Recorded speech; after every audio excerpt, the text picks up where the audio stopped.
get? What do we get? You get nothing! You get what you have earned, and what you have earned is nothing! Hey.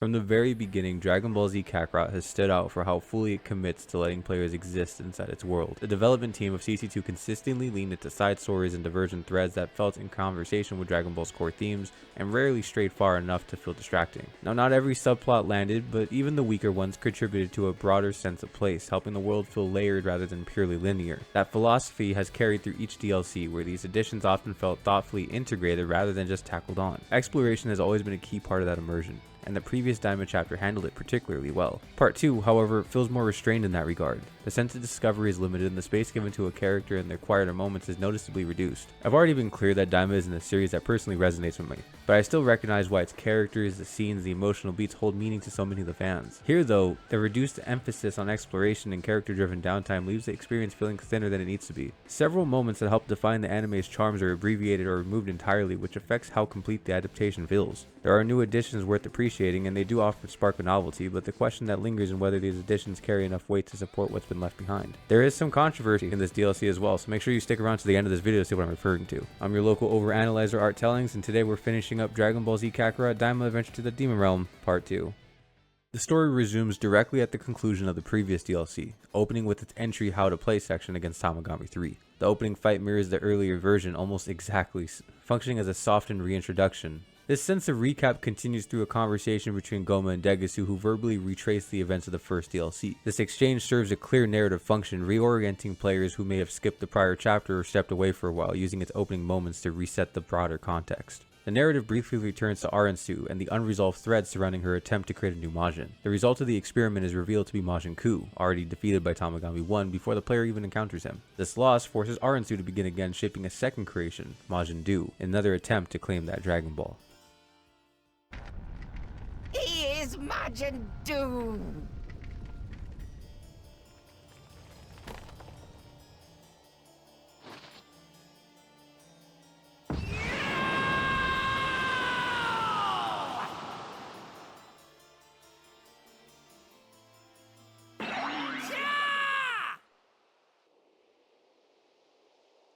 Alright, so what am I supposed to do?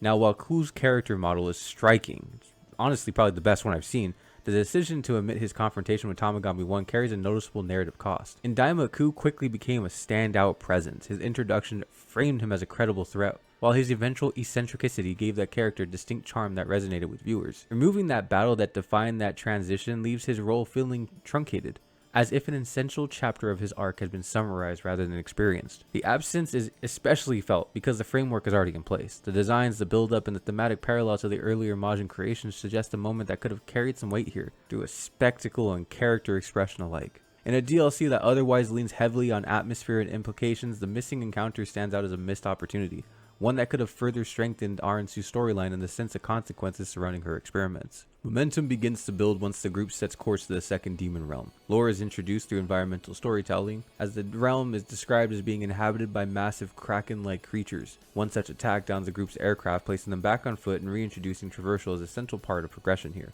The second demon realm carries a very strong visual and thematic resemblance to Planet Namek, reinforced by its role as the birthplace of the Namekians, a connection the game openly acknowledges by referring to this region as Namek. At this point, the party expands to include Vegeta, Piccolo, Bulma, and Hybis. The character models continue to reflect CC2's consistent attention to detail, maintaining visual cohesion even when Daima's altered proportions. This section also introduces my first significant point of friction. Mini Piccolo is present, complete with a combat model, yet his role remains limited. He cannot be selected as a playable character and is restricted to assist usage for just one event in this DLC. Now, while Daima itself gives Piccolo little direct involvement, the second Demon Realm's connection to Namekian history presents a natural opportunity for a character-focused side content. The absence of quests or interactions tied to Piccolo's lineage feels like a missed avenue for a deeper world engagement. Neva soon appears before the group, presenting himself as absent-minded upon noticing a Dragon Ball in their possession.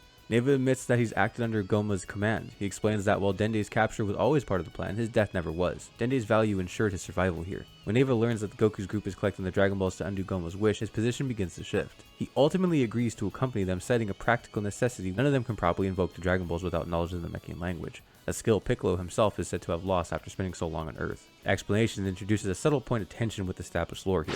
Kami has previously demonstrated fluency long after leaving Namek, including during moments of as far back as the 23rd Tenkaichi Budokai where both he and Piccolo talk to one another.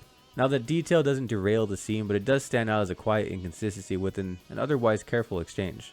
I'm not taking that Piccolo's a no Sabo kid in my headcanon. It's always going to be that he's just lazy.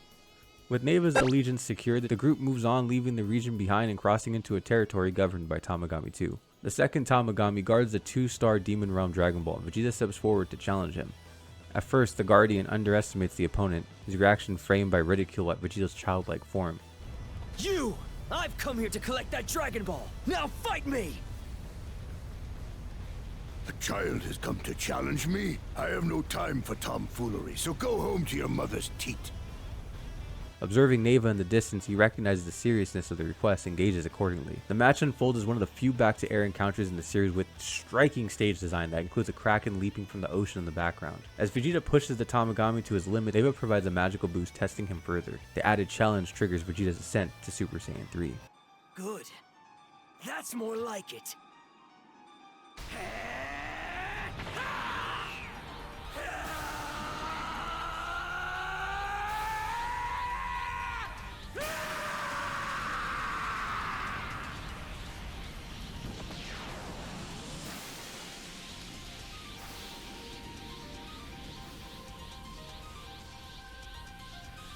I've never seen Vegeta reach this form. When did he figure out how to do that? Even when things were calm, he kept putting in the work. Ready? In this phase, the Tamagami employs a moveset reminiscent of Whis' from the DLC earlier, enhanced with water streams and curved trident basic key attacks. Vegeta's personality shines through more fully in Super Saiyan 3, delivering the trash talk and bravado fans expected, and something that was notably restrained in the anime. The battle itself concludes without much ceremony, and the quiet ending feels unusual given the weight of the moment. This should be a defining beat for Vegeta, point of arrival after everything the fight represents. Instead, it resolves quickly without the kind of lingering acknowledgement the scene seems to call for. I found myself expecting a follow-up cutscene, something akin to the reflective send-off Goku received at the end of his encounter with his Tamagami fight. A moment to let Vegeta's effort and growth settle before moving on. Now, while observing the battle, Gomah takes the opportunity to provide a brief summary of another skipped encounter, Majin versus the first Tamagami. For fans of Majin and Do, the omission diminishes the DLC's connection to some of the show's most memorable and entertaining moments, as these sequences were amongst Daima's most distinctive highlights. The team set out to the first Demon Realm to board Hybis' new ship, only to be shot down almost immediately. From there, the journey to Gomah's palace begins an extended trek designed as a natural opportunity for leveling up before the upcoming string of boss encounters. The DLC introduces bases, horde-style battles that protect valuable treasure chests along with new enemy types such as officers and tanks. Occasionally, the CPU will call in mortar strike from a plane, raining down fire or electric projectiles across the battlefield. These mechanics, combined with environmental hazard, subtly reinforce that need for preparation and tactical thinking. But beyond the mechanics here, these additions hinted at me at the untapped narrative potential of the setting. The combination of tanks, range attacks, status effects, fortified bases evoke a sense of early Dragon Ball style military threat. It's easy to imagine these elements forming the backbone of a story exploring Goku's early adventures, particularly encounters like the Red Ribbon Army. Now the story continues along familiar Daima story beats, beginning with Hybis trading away his belt containing the third eye in exchange for a hat, moment that plays out with the same strange casualness seen in the series. From there, the group pushes through their wave of gendarmerie forces, a sustained stretch of combat that reinforces how hostile the territories become. That pressure finally shifts once King Kadon and his army arrive, stepping in to stabilize the situation and set the stage for the next major encounter. That encounter takes the form of Vegeta facing off against what could be best described as a knockoff version of the Ginyu Force.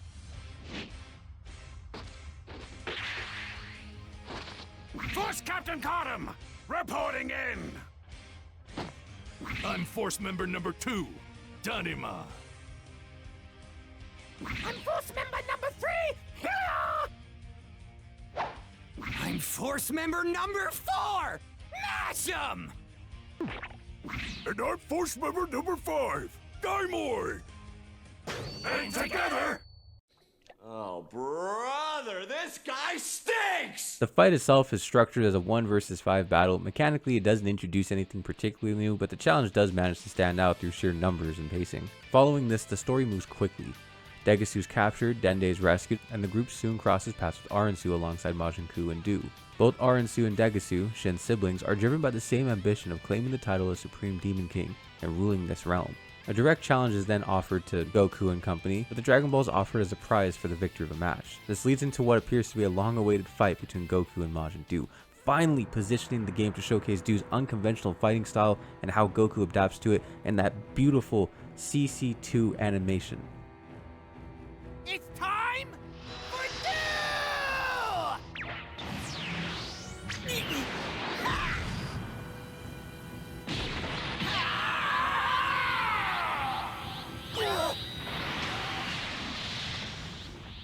Huh? Who's there?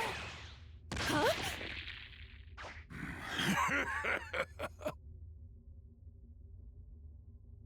Do forgive the interruption, everyone. Except it doesn't. That expectation is unfortunately cut short. The fight, if you can even call it that, ends almost abruptly as Gomah arrives on the battlefield, now wielding the third eye. Goku calls on everyone present to join the fight, a notable moment in itself given how rarely he asks for a collective support so directly. Goku calls on everyone present to join the fight, a notable moment in itself given how rarely he asks for a collective support so directly. The first phase against Gomah leans heavily into a sense of desperation. Multiple characters sit throughout the battle, Piccolo, the Tamagami, Ku, and Du, all contributing and creating the impression of a unified effort against an overwhelming force. That unity is undercut when Gomah uses the third eye to restore all his health, instantly resetting the momentum. It's no use! Unbelievable.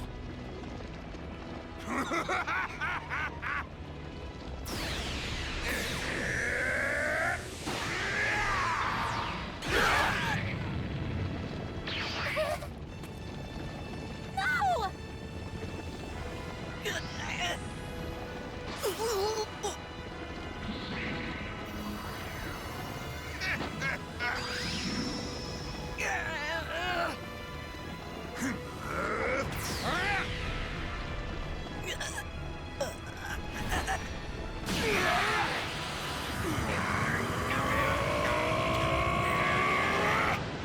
I've got no choice!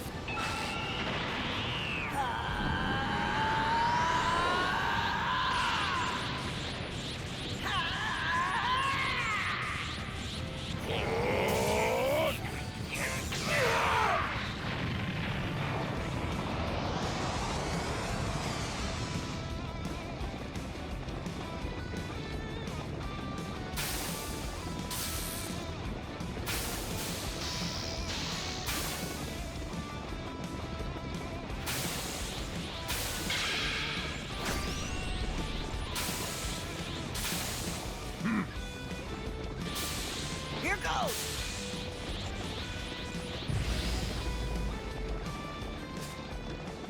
Oh, more The second phase begins with Goku gaining access to Super Saiyan 3. Gomah's offense becomes more oppressive here, relying on the sustained ki barrages and massive energy blasts that make his close range combat feel difficult. This fight rewards patience, asking the player to wait for those brief moments where Gomah slows down before committing to your attack.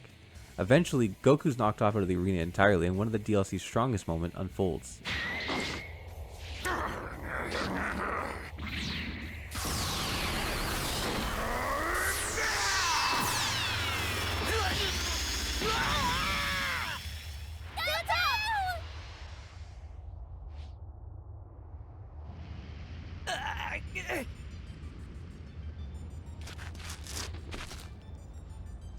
I can go all day.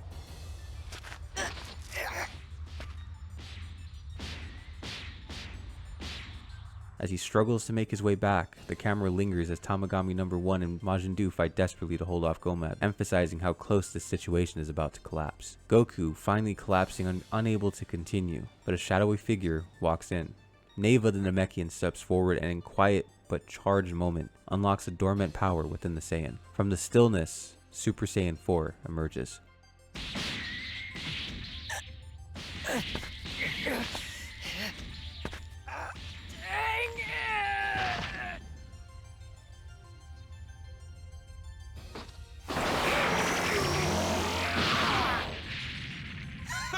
So that's over, and I'm sure I can make short work of the rest of you!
The next phase of the fight introduced a notable shift in Gomah's approach, laying new magical mechanics into the encounter. He begins ripping chunks of mountains from the environment and hurling them in rapid succession at you, forcing constant movement and awareness of the battlefield, filling with incoming threats. Now alongside this, Gomah summons a series of floating orbs that fire sustained energy blasts across the arena. These orbs introduce a small but very meaningful mechanical change. They can only be destroyed through direct ki blast fire, so for once, standard ki blasts carry real purpose in the flow of combat, turning what is often secondary tool into a necessary response. This fight becomes less about raw aggression and more about managing space, prioritizing targets, and reading the rhythm of Gomah's magic. A welcome change to the normal standard boss encounters. As Goku remains locked in combat, the narrative cuts away to Aransu, who has finally given the order to Glorio to use the Dragon Balls and fulfill her ambition of becoming the Supreme Demon King. Glorio hesitates. His time spent traveling alongside Goku and the others have clearly left an impression, and that internal conflict shapes out what comes next. He summons the Demon Realm's Purunga, but when the wish is made, it doesn't go the way that Aransu intended. Namekian. You dare! Brave souls who have summoned me. Speak your heart's desire. I shall grant any wish within my power. You shall grant nothing! I won't allow it!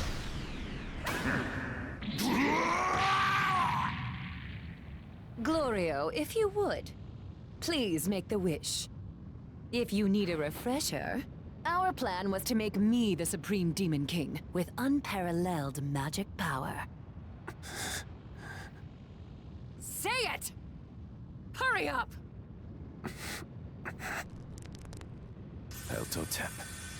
Sari. Koan top tora tons. Tera. Shiltopo!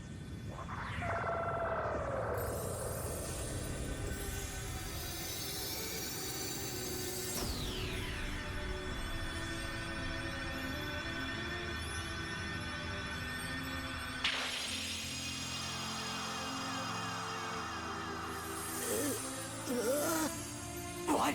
What's this? What?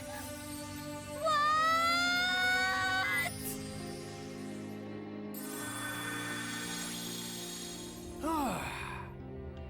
My body! I'm me again! But how? Glorio! Thanks a bunch! Still Glorio. This moment reframes the entire conflict moving forward. Power dynamics shift instantly, alliances fracture, and the consequences of Glorio's decision ripple outwards, setting the stage for what follows. The final stretch of battles against Gomah unfolds across two remaining phases. The first introduces Super Saiyan 3 Vegeta as an adult, a fully playable character marking his return to form outside of the Heroes titles for the first time since Raging Blast 2. To learn firsthand just how wrong you are! Now that we're back to normal, we should take turns again. Then hurry up and get out of my way, you fool. Huh? You just took your turn. It was your idea, so no whining. Oh, man. You're actually tagging in. If you think you can win alone, then you truly are a fool. We'll see who the fool is. Ha! Same result again. So what if you're back in your adult body? It didn't change a thing.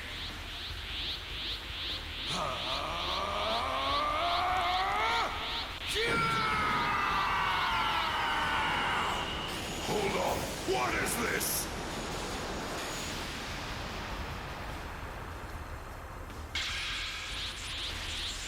Gomah's moveset expands again here, now incorporating miniature black holes placed around the battlefield, altering space and forcing constant repositioning during this fight. This phase ends with the cinematic that clearly fills a gap left by the base game's original release. Vegeta's final flash.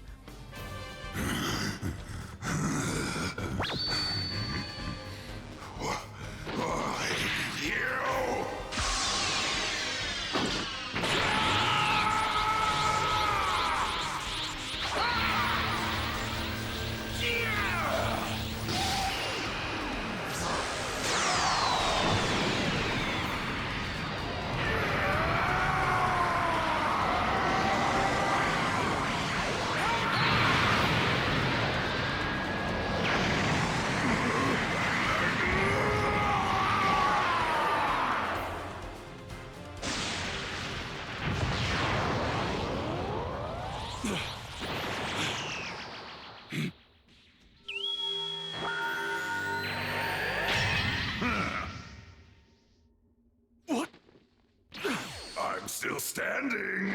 You piece of trash! Now, the last phase is the most fully realized animated sequence in this DLC. Goku's transformations are replayed in succession, moving through each Saiyan form, including transitions that surpass how those same forms were handled during the base game's Buu saga. The sequence ends with the adult version of Super Saiyan 4 presented with a model that emphasizes its proportions, facial structure, and texture work. This might be my all-time favorite model of Super Saiyan 4 Goku. You're being a total man baby! Now grow up and get down here! And if you don't, I swear I'm never taking another bath with you for as long as I live! I'm stepping aside. You can take it from here. All right! Back for more, are you? Take a good long look, Gomah. Yeah!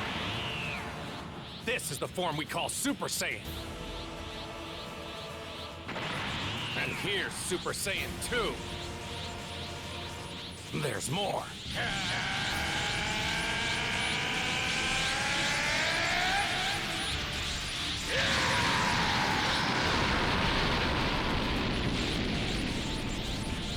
This is Super Saiyan 3. Is there a point to these silly transformations?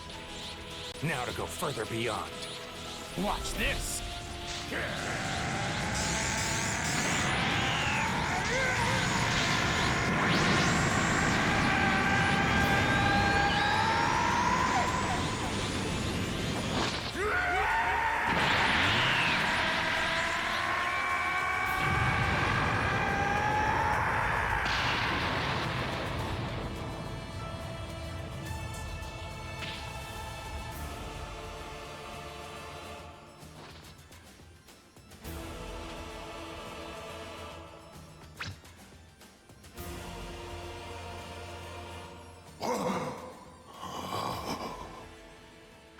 Here I come! The final battle with Gomah brings together the mechanics introduced throughout the encounter. His previous attacks return in a condensed form, combining large-scale ki barrages, spatial combat, and sustained pressure into a single encounter. The conflict resolves with a streamlined version of the events that lead to Majin successfully removing the third eye, closing out the fight and bringing the Demon Realm story to its conclusion.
Go for the third eye!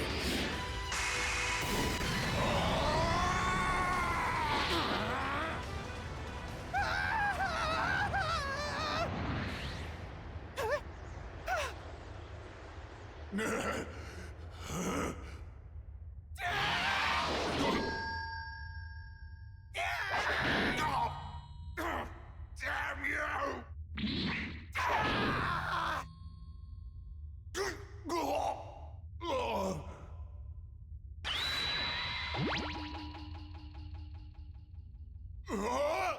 We get another direct reference to the post-credits scene that mirrors Daima almost beat for beat.